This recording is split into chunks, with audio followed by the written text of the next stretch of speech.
que penses-tu en général? À Montauban. On ne devrait jamais quitter Montauban.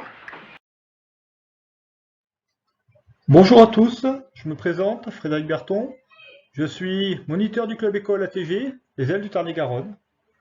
Cette présentation est dans la continuité de l'UC3 Moniteur Fédéral, réalisée à Val-Louron avec Jean-Paul Cousinet, DTE de l'EPVL. Le cycle 3 du Moniteur Fédéral correspond au niveau marron de la progression du passeport du pilote de vol libre et s'adresse aux moniteurs souhaitant encadrer des stages au-delà du niveau bleu. J'ai mis en forme les apports pédagogiques et intégré les éléments nécessaires, théoriques et issus de la FEVL, pour en faire une présentation pouvant intéresser tous les pilotes en progression et souhaitant voler dans la vallée du Louron. Pour une première venue dans cette vallée, comme dans tout nouveau lieu, il est important de partager avec les locaux sur les spécificités des sites rencontrés. Cette présentation est construite pour plus de sécurité, permettant une progression et amenant à de la performance. La performance sera bien entendu différente en fonction de chacun et de ce que vous recherchez. Au sommaire, dans cette première partie de présentation vidéo, on abordera 3 séquences qui s'adressent à tous les niveaux de progression. On va voir une analyse de la chaîne des Pyrénées et où se situe la vallée du Louron. On découvrira ensemble en particulier 2 phénomènes météorologiques et aérologiques qu'il faut absolument connaître pour le vol montagne. Le phénomène d'advection et l'échange plaine-montagne. Puis on abordera c'est quoi la prévision météo en parapente. Car vous le savez, vous connaissez bien et savoir pourquoi et avec quelles conditions je suis en l'air, c'est mieux. On poursuivra avec les zones de vol afin de comprendre et construire une progression au vol de distance sur ce secteur. On terminera par un bonus, c'est quoi la ratière? Dans une seconde partie, qui fera l'objet d'une autre vidéo, car les séquences demandent d'avoir travaillé sa théorie pour les mettre en pratique lors de vos vols, on parlera alors de techniques de vol, d'optimisation et de performance, au moyen de la polaire de vitesse, quelques points de mécavol et les actions de pilotage associées. Pour finir, je présenterai quelques chiffres en rapport avec les techniques et phases de cross, afin de vous emmener à une réflexion certaine. La vallée du Louron est un endroit propice pour commencer à faire ses premiers crosses en montagne. On commence par une vue du sud-ouest avec la chaîne des Pyrénées en partie basse. Un petit clin d'œil au club école, les Ailes du Tarn-et-Garonne, ATG dont le siège est situé à Montauban. Ce qui nous permet d'ailleurs de rayonner sur le secteur plaine, le secteur piémont pyrénéen et le secteur montagne. Entouré en rouge, on situe la vallée du Louron et ses vallées avoisinantes. On va maintenant zoomer sur la zone qui nous intéresse pour aborder les brises de vallée. Souvent on fait l'analogie de l'aérologie avec les phénomènes des cours d'eau qui eux peuvent être visibles. Comme l'effet d'un caillou dans l'eau, il arrive parfois que le vent, au passage d'un relief important, se mette à circuler en ondoyant de haut en bas. En rouge sont représentées les vallées principales où les brises peuvent être fortes. Trop fortes suivant le moment de la journée, suivant la saison et suivant votre niveau. On a à gauche donc la vallée de Saint-Lary et en partie droite la vallée donnant sur Bagnères de Luchon. En jaune sont représentées les vallées secondaires, plus favorables avec des brises modérées. Et en vert, la vallée du Louron. On va maintenant définir ce que sont les 4 secteurs. Il y a un secteur plaine, puis on arrive sur les premiers reliefs que l'on appelle, comme vous le savez certainement, le piémont pyrénéen. On poursuit et l'on rentre dans les vallées pour être dans le secteur de la moyenne montagne.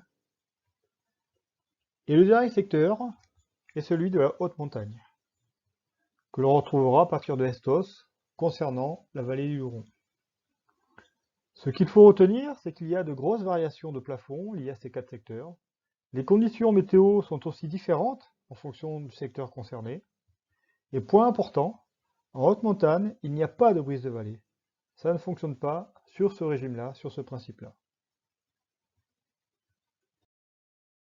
Les phénomènes météorologiques et aérologiques. Je vais en exposer deux en particulier. Le phénomène d'advection et l'échange pleine montagne appelé EPM. Le phénomène d'advection de Val-Louron peut être expliqué de même façon sur Luchon. On dit que ce phénomène d'advection est présent avec une composante nord marquée en plaine et une composante nord marquée en montagne. Pour décomposer donc ce phénomène, on commence la journée avec un air froid, un air stable, que l'on appelle aussi un air mort en montagne, et du vent de nord en plaine, mais qui reste bloqué sur le piémont. Cet air de montagne chauffe et les brises commencent à se mettre en place, avec toujours ce vent de nord présent et s'arrêtant bloqué sur le piémont. Comme l'air de la zone moyenne montagne chauffe et que l'air chaud, comme on le sait, monte, cela va laisser place à l'air froid de la plaine qui va pouvoir à présent pénétrer pour alimenter ces brises de vallée. Le vent du nord, marqué en plaine, va accélérer alors les brises de vallée avec de la turbulence liée au mélange et au brassage air froid, air chaud. Ce phénomène d'advection peut durer de un quart d'heure à 1 heure. Ce phénomène est soudain, c'est comme un bouchon de champagne. Le temps de cette advection écoulé, le sol se refroidit, s'homogénéise en moyenne en montagne, et les conditions liées à l'air retrouvent une stabilité. En météorologie, l'advection définit un transport horizontal de la masse d'air. Ce front se met en place quand une masse d'air humide d'origine océanique, provenant de l'Atlantique, se déplace dans une direction globalement nord-ouest sur le piémont du versant nord des Pyrénées. La différence entre advection et front d'advection, c'est que le front est matérialisé par des nuages. On peut le rencontrer sur un secteur compris entre le Pays Basque et la vallée de l'Ariège, car au-delà, à partir de l'Aude et des Corbières, l'influence atlantique diminue et finit par disparaître, laissant place à un climat méditerranéen. Ce qu'il faut retenir et observer, ce n'est pas rare et quelle que soit la saison. Il peut se produire en matinée comme dans l'après-midi. On peut faire l'erreur de penser que c'est un vent de vallée dit classique. Cependant, il est possible de prévoir ce phénomène et on peut l'anticiper par de l'observation. Ce qu'il faut le voir donc et identifier. Quand il y a un vent météo de ouest à nord-ouest, 10 à 15 km/h sont suffisants. Une masse d'air humide, signifiée par la présence de stratus et stratocumulus sur la plaine aquitaine et le piémont. Il y a une très belle mer de nuages qui atteste également d'une couche d'inversion. Les stratus et stratocumulus débordent en fin de matinée sur les avant-reliefs et pénètrent à l'entrée des vallées. Ils forment d'ailleurs ce qu'on appelle un bourrelet sur les avant-reliefs qui déferle sous le vent en s'asséchant. En général, les plafonds sont généralement peu élevés, de l'ordre de 2000 à 2200 mètres sur le relief de la moyenne montagne. La couche d'inversion lisse la couche supérieure de la mer de nuages, qui inonde d'ailleurs la plaine et bloque le développement vertical des cumulus de la moyenne montagne. Le vent de vallée va augmenter rapidement, en moins de 30 minutes et jusqu'à 20 km/h en plus. Ce phénomène va durer entre un quart d'heure à 1 heure. Maintenant, les risques et plans de réaction. Le front d'advection devient dangereux pour le parapentiste qui ne savent pas l'identifier et qui ne s'attendent pas à rencontrer un vent fort dans la vallée, et notamment dans la matinée. Il est dangereux pour ceux qui ne savent pas donc l'identifier, et problématique pour les pilotes qui se font surprendre et qui sont mal placés. L'advection est présente et on est en vol. On sait maintenant que cela peut durer jusqu'à 1 heure. Si on se retrouve en l'air à ce moment-là, il faut, dans la mesure du possible, soit rester en l'air, soit poser en altitude, soit se placer le plus au vent possible d'un terrain d'atterrissage, On peut rester en l'air en se plaçant sur les versants exposés au vent de vallée. Les conditions ne seront pas pour autant très turbulentes. Il est très fréquent qu'ensuite le ciel se charge en stratus, stratocumulus, mettant un terme à la convection. Les conditions reviendront alors, ensuite, plus calmes.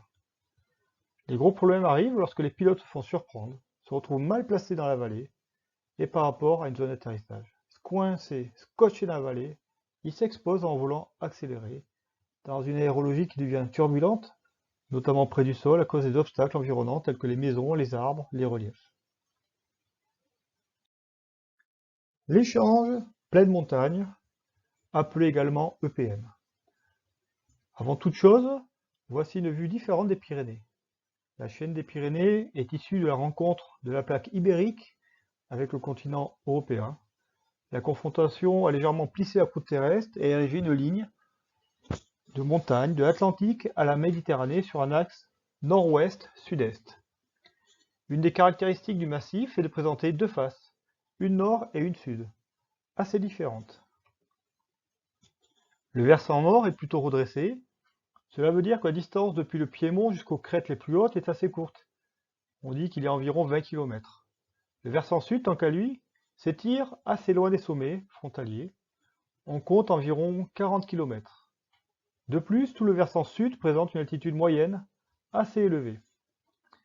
Une autre caractéristique des Pyrénées par rapport à un massif comme les Alpes qui se découpe en grandes vallées glaciaires assez larges et sinueuses, la chaîne des Pyrénées, au contraire, présente des vallées assez courtes, encaissées, orientées nord-sud ou sud-nord. Ce relief est différent en Piémont. Du côté sud, de longues sierras orientées est-ouest, et du côté nord, un alignement de relief de faible altitude et assez peu pentu, en versant nord mais orienté aussi est-ouest. D'ailleurs, cela ressemble plus à un alignement de collines qu'aux longues crêtes connues du versant espagnol. Pour l'échange pleine montagne, il faut savoir qu'il est indépendant du vent météo et n'a rien à voir avec les forces de brise. Il est donc différent de ce qu'on vient de voir concernant l'advection. L'échange pleine montagne est lié au volume acceptable des vallées. Il faut s'imaginer des tubes ou des gouttières. Elles ont un volume avec un débit maximal et après ça déborde. Ce phénomène est bien marqué sur les premiers reliefs aux altitudes 1300-1600 mètres. Et une chose importante, on peut être sous le vent d'un relief alors qu'on ne pensait pas se mettre sous le vent de ce relief. On va voir pourquoi. Il n'est pas rare d'avoir ce phénomène échange pleine montagne jusqu'au pic du Lion, donc jusqu'à la limite du piémont débordant sur la moyenne montagne. L'échange pleine montagne a été mis en évidence en vol libre par Laurent Combe, c'était le premier président du club de Moulis et un compétiteur également d'équipe de France, lorsqu'il a fait une étude dite remarquable sur l'aérologie du Couserans. Le Couserans, donc, c'est le pays de l'Ariège, du côté de Moulis, Saint-Giron. Le piémont pyrénéen, avec ses crêtes relativement basses, aux alentours de 1900 mètres maximum, n'est lui que peu concerné par les brises de vallée fortes, comme l'on en rencontre dans les chaînes type Luchonnet et la vallée de Saint-Lary. L'échange pleine montagne s'installe quand l'appel d'air de haut sommet n'est plus compensé par les grandes vallées. Ça veut dire quoi? L'alimentation des vallées va se faire par l'air de la plaine et en passant par-dessus les crêtes du piémont pyrénéen. L'appel d'air est tellement important que le volume acceptable des vallées est dépassé, et donc l'air de la plaine passe par-dessus tous les premiers reliefs du piémont pyrénéen. Pour exemple, sur le massif d'Arbas, cet échange pleine montagne est orienté nord-est, sûrement à cause de la vallée de la Garonne, et peut-être aussi parce que les hauts sommets pyrénéens sont au sud-ouest du massif. L'échange pleine montagne s'installe en milieu de journée et alimente les versants nord jusqu'en fin de journée. L'aérologie en général propose une organisation des flux d'air issus de la convection. Et on rappelle qu'il y a un mouvement d'air vertical quand le soleil chauffe le sol. Le sol chauffe l'air et l'air chaud plus léger que l'air s'élève. On rappelle aussi qu'il y a de la brise de pente sur les versants est le matin, puis de la brise de vallée, et enfin une brise de pente en versant ouest l'après-midi. Ce fonctionnement est différent dans les Pyrénées, un petit peu différent. L'influence du relief organise les mouvements d'air. Le matin, effectivement, les pentes sont orientées est et sont alimentées régulièrement. Puis les brises de vallée se mettent en place, mais les profondes vallées, comme on a dit, qui sont encaissées, font remonter l'influence de ces brises jusqu'aux crêtes. Ça veut dire quoi? Les brises de pente ouest peuvent être neutralisées par l'influence des brises de vallée qui prennent le dessus, comme on peut le constater parfois sur Péragude.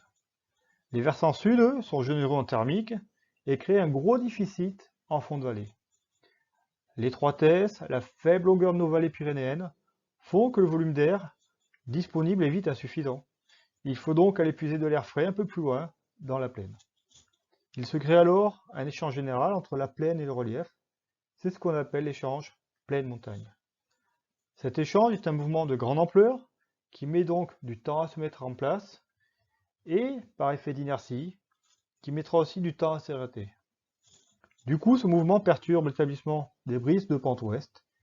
Il entretient par contre les brises de vallée assez tard, de telle sorte que l'on peut voler jusqu'au soir sur un site connu comme Haut, pourtant exposé est, qui est en outre peu favorable le matin. La brise monte, mais le rendement est moins intéressant que l'après-midi.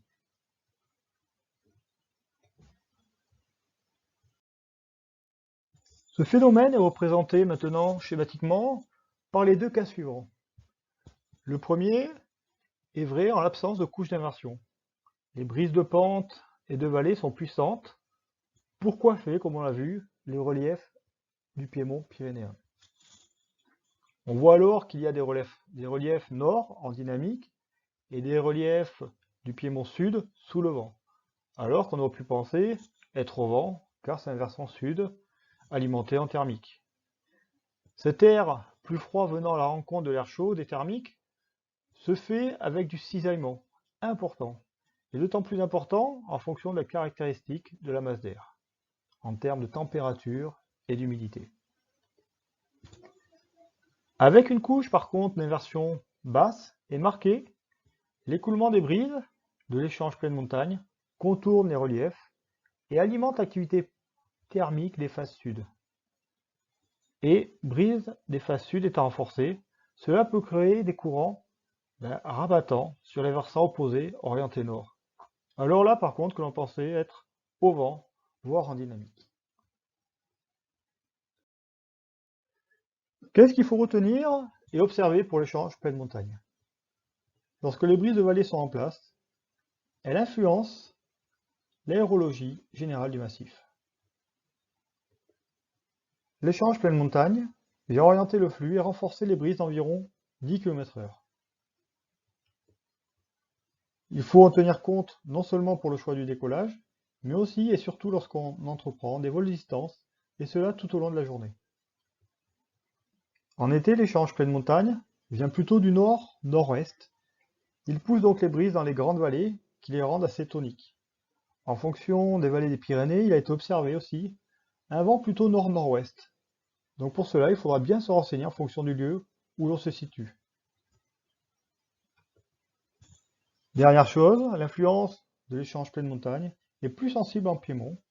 La faible hauteur des reliefs et donc la faiblesse des brises, moins de convection, font que l'échange est prépondérant. Maintenant, les risques et plans de réaction. Côté vent, c'est dangereux pour ceux qui ne savent pas identifier. Favorable pour les vols de fin de journée en fonction du site. L'échange plaine-montagne présent, il faut rester sur les versants en brise de vallée ou en brise montante, identifier les versants potentiellement sous le vent et identifier les versants favorables. Côté sécurité, voler sous le vent, être en présence d'un échange plaine-montagne ou un phénomène d'advection, cela peut être dangereux, pouvant conduire à des incidents et des accidents. J'aurais pu aussi intégrer l'effet de Fresne, mais comme il est bien expliqué dans de nombreux manuels et dans la préparation au brevet de pilote confirmé, je vous laisse le soin d'y référer. Là, je vous présente quelques extraits d'accidents dramatiques, mais il ne faut pas les oublier et on doit vraiment en tirer toutes les conséquences et surtout faire attention lors de nos prochains vols et savoir que ça peut arriver. Un extrait de la dépêche du 13 mars 2012, secteur du Mourtis. Il est environ 15 heures lorsque les conditions météorologiques se dégradent rapidement avec des rafales de vent violents. Aussitôt, le comité de pilotes décide d'interrompre la manche et intime l'ordre aux compétiteurs par radio de se poser le plus rapidement possible. Le parapentiste est brutalement happé par une rafale de vent et s'écrase contre les rochers. Un autre compétiteur s'est blessé au dos en atterrissant. Extrait de la dépêche du 24 février 2020, secteur de Val-d'Ouron. Un jeune homme a perdu la vie dimanche 23 février près de Loudanvielle, après un accident de parapente. Le drame s'est produit ce dimanche après-midi à Cazaux-Fréchet, près de Loudanvielle dans les Hautes-Pyrénées. Un homme âgé d'une vingtaine d'années et qui serait originaire de la région de Toulouse faisait du parapente lorsqu'il a chuté sur une centaine de mètres avant de percuter la montagne. Extrait de la dépêche du 5 mai 2013, secteur de Saint-Lary. L'épreuve de distance dont le départ avait été donné au-dessus de la commune de Saint-Lary, il a chuté dans une zone forestière très accidentée et difficile d'accès. Ça s'est passé un changement de versant. Il était sur un versant ouest et d'un coup, il a passé une arête et s'est retrouvé en versant est. Sa voile s'est refermée tout de suite. Pour cette partie sur la prévision météo, cela nécessite une présentation dédiée, voire même plusieurs. C'est juste un rappel synthétique et non exhaustif des outils pour réaliser une prévision météo. On commence par l'analyse de la frontologie avec le site metoffice.gov.uk qui est vraiment pas mal. On poursuit avec Météo France pour ce qui est la partie vigilance et alerte. Pour la météo en fonction du lieu, Météo Parapente apparaît un modèle plus adapté pour les Alpes. Météo Blue avec le modèle GFS qui lui est du brut et Stul qui est interprété, mais bon, il y en a que c'est payant.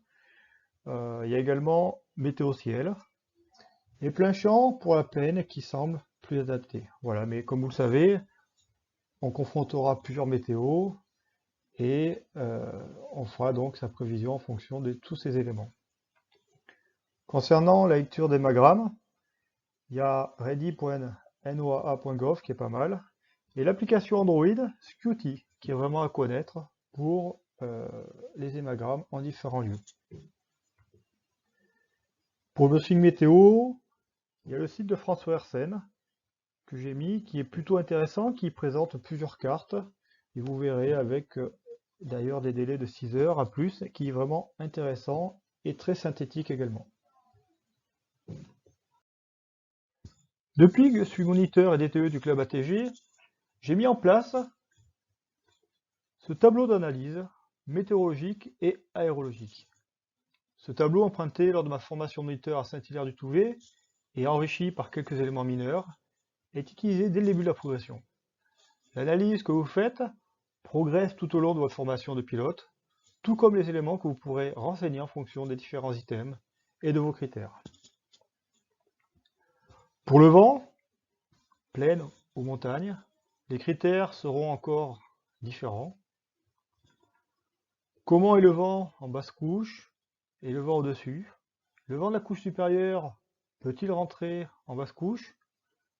L'orientation, la force du vent, les rafales, quelles sont les conditions tout au long de la journée, turbulentes ou non. En montagne, on verra qu'avec un vent qui est supérieur à 20 km/h, on privilégiera un site protégé, voire même choisir d'aller voler plutôt en plaine ou en piémont. Côté nuages, on verra les types de nuages. En fonction de leur forme, cumuliforme ou stratiforme, on pourra les caractériser, les définir. Les nuages à développement vertical et ceux à développement horizontal. Les nuages annonçateurs d'une dégradation, la visibilité et la couverture nuageuse. Pour ce qui est de la convection et turbulence thermique, pour l'ensoleillement et l'instabilité, on doit tenir compte de la saison, des horaires de vol, de la couverture nuageuse, de la puissance solaire, de l'orientation de la pente par rapport au soleil, également la capacité de l'air à se réchauffer, à prendre de l'énergie en fonction du vent que l'on aura, et du facteur de stabilité ou d'instabilité de la journée. On en est où dans nos pressions atmosphériques? Toutes ces questions pour arriver finalement à notre bilan général. Bilan qui dépend du niveau du pilote, fonction de son analyse, de son expertise. Les questions à se poser sont: les conditions sont-elles adaptées à mon niveau? Le choix du site est-il adapté? Si je vole, je dois être vigilant à quoi? Par rapport à mon analyse effectuée. Dernier point, le go, no go. On y va, on n'y va pas. Doit permettre à chaque pilote de se situer par rapport à la prévision et son bilan général qu'il a effectué. Le pilote, par le je suis prêt, se déclare prêt à aller voler. Il est acteur et responsable de ses décisions. Le feu tricolore est un indicateur utilisé par chacun et en fonction de son niveau. Cela veut dire que si tout est au vert pour un pilote expérimenté, le feu, lui, pourra être orange, voire rouge pour un pilote plus novice. Ce support permet d'avoir un fil conducteur pour aborder les points théoriques et y revenir quand nécessaire. Le facteur humain tient une place importante et fera l'objet de ma part prochainement d'une introduction pratique au facteur humain. Pratique car, avec quelques apports théoriques, c'est vous qui vous testerez. J'en dis pas plus sur ce sujet. Les zones de vol. On définit 4 zones de vol en rapport avec votre progression possible. Le déco du 700, que l'on voit, est généralement utilisé pour les départs en cross. On trouve également un déco du 600 et celui du 300, avec encore des décos rando.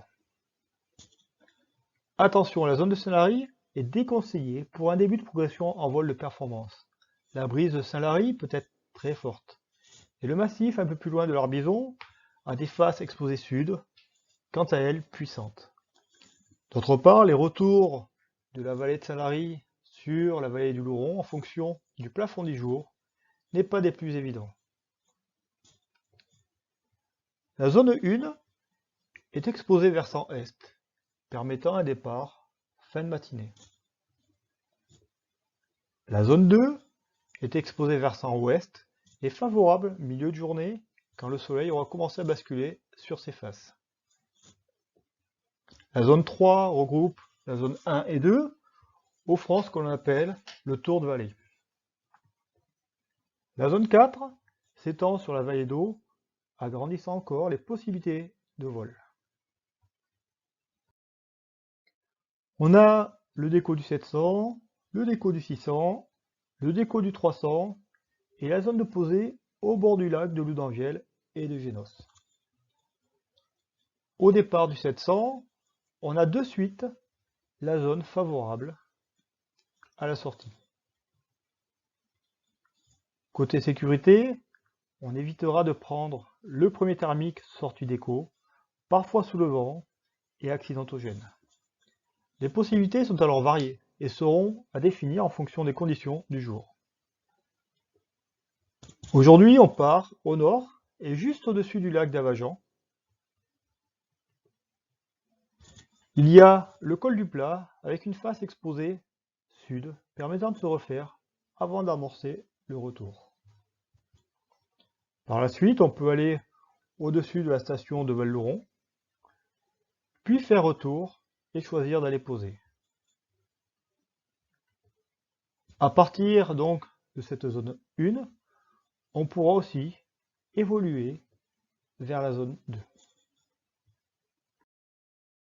Donc là, on est de l'autre côté, secteur zone 2, on voit la station de Péragude. Il y a un altiport de James Bond 007, c'est utilisé pour tourner un film. Et on retrouve en bas la zone de posée. Donc de la zone 1, on va basculer vers le domaine de la station de Péragude. Ou bien on va choisir de partir directement côté Péragude, versant exposé ouest, donc plutôt lui en début, milieu d'après-midi. On fera attention sur cette partie droite, hein, si on doit basculer de la zone 1 vers la zone 2. C'est une zone, donc on voit bien, qui est exposée sud, avec de la forêt, et donc on évitera d'y aller trop bas, et on prévoira même une bonne marge de sécurité pour directement aller plutôt dans le sens de la flèche sur Peyragudes, où il y a des zones favorables pour remonter les crêtes, et ainsi le but va être de progresser en direction du col du Lion, du pic du Lion. D'accord, il y a appelé pic du Lion, mais c'est plutôt le col du Lion, peu importe. Cette zone pic du Lion, il faut également y être attentif. C'est une zone où l'on retrouve de bons thermiques, souvent d'ailleurs matérialisés par de beaux cumulus. C'est aussi une zone qui pourrait se trouver sous le vent, en présence en échange pleine montagne, donc vigilance côté col du Lion. On a donc à gauche la zone 1 avec les faces exposées est et à droite la zone 2 avec les faces exposées ouest. Et donc zone 1 plus zone 2, on a dit, ça constitue la zone 3. Et c'est la possibilité de s'offrir un tour de vallée quand les conditions sont présentes.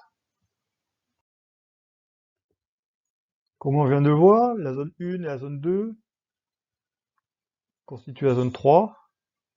Et on va compléter avec une dernière zone sur la partie est, partie droite, pour avoir la zone 4, qui va nous offrir de nouvelles possibilités pour agrandir notre découverte des secteurs avec la vallée d'eau.